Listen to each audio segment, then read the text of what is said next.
Okay, mbanje kubasuhuza nk'ibisanzwe ni KGP TV. Ah, uyu munsi rero tugiye kuganira ku bijyanye na payi kugira ngo muyisobanukirwe. Abantu bari gukerensa rino faranga ni abantu batararisobanukirwa, ni abantu batazi ibyo barimo, ni abantu batararyiyumvisha. Iyi ni stable coin, ni coin ije gukoreshwa mu bucuruzi my friend. Nagira ngo mutege amatwi uno mugabo abasobanurire abumvishe payi icyo ari cyo.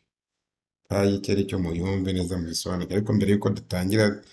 mubanze mukore subscribe aho hasi, mukore share na comment kugira ngo twungurane ibitekerezo. Murakoze.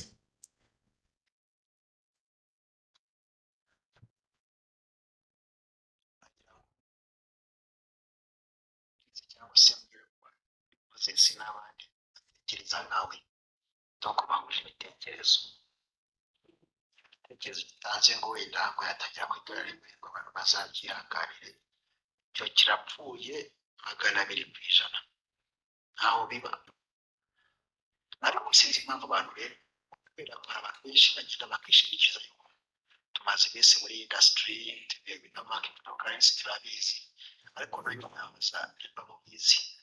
kuva mu bitangiye ku mayininga iyo uri guhura na mayinga na bitcoin nubwo nayo yatangiye munsi y'ifaranga ese mwigeze mubona indi coin itangira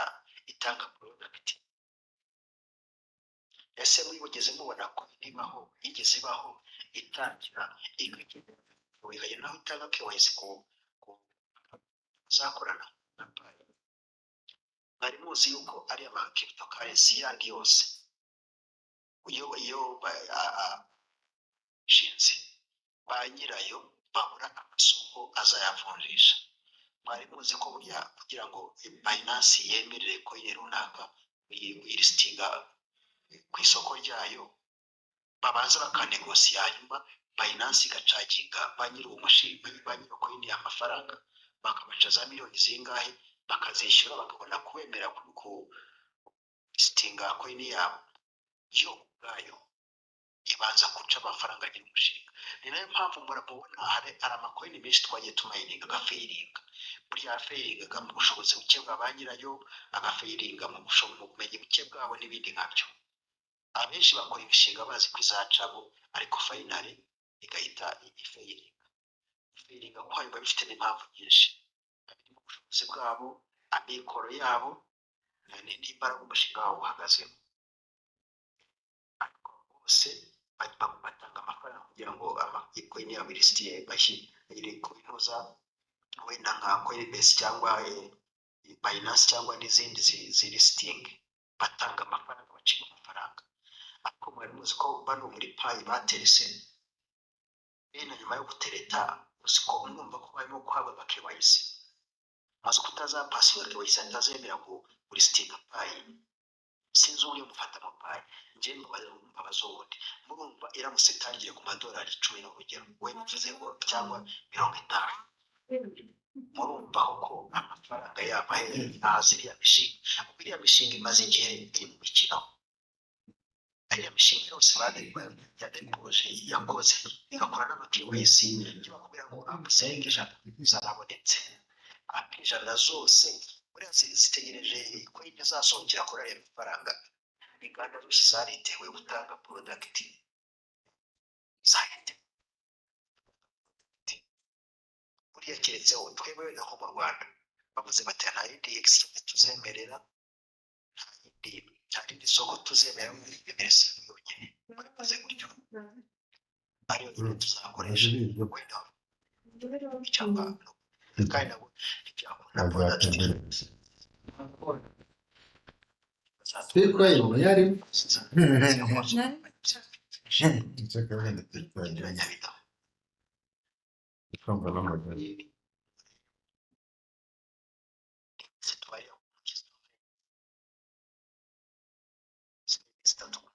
bigasobanuka ariko bazashyiraho condition yo kwibikuza please muzisanga mubikuza ibice muhirataka mufite payigisha abantu ngo twebwe dufite yishe dufite imbere muzasanga itegeko riba rimeze mubikuza ibice muzasanga bazalistinga uzasanga babaye mu budisho bw'ibyo batagomba kujya munsi abantu bamenyereza kwiyakwiriza yakwiriza asanzwe ari ubuzima bayikwiriza kubona amayinite imyaka itandatu bari mu kazi kandi buri gihe baba bari mu kazi kandi bararangira bayiteguriye biri ku murongo abantu benshi zajya ndeba hari ikintu banafite icyo kuvuga ntibibasha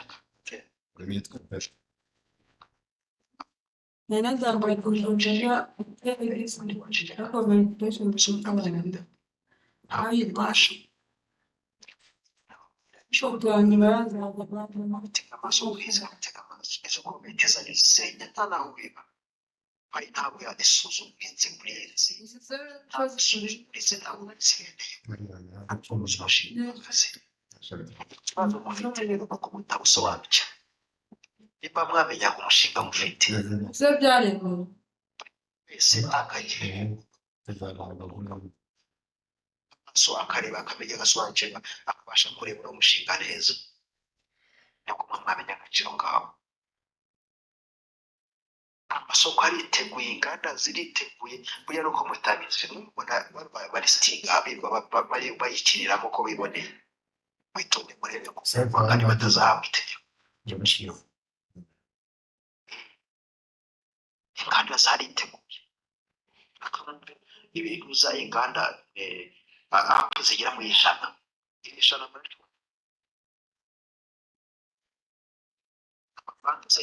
amabanki yose bababwira yose yareka iri muri payi bagiye babereka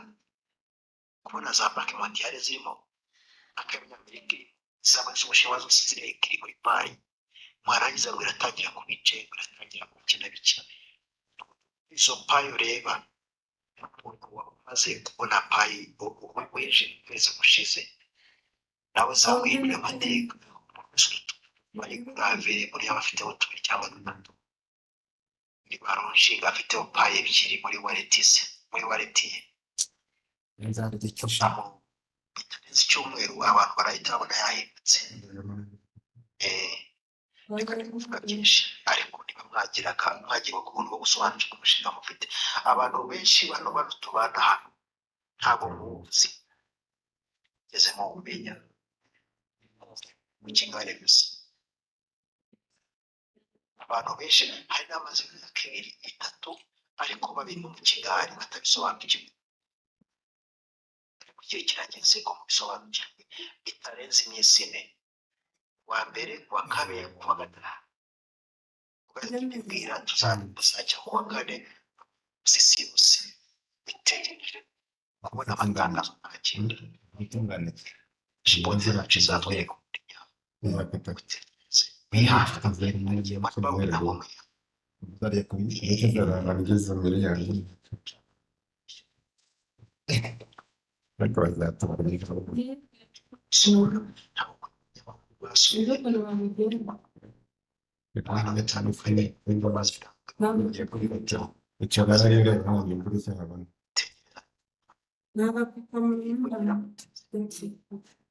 usanga nzahara cyangwa ihagarara nyine agera kugira ngo tutaza kujyamo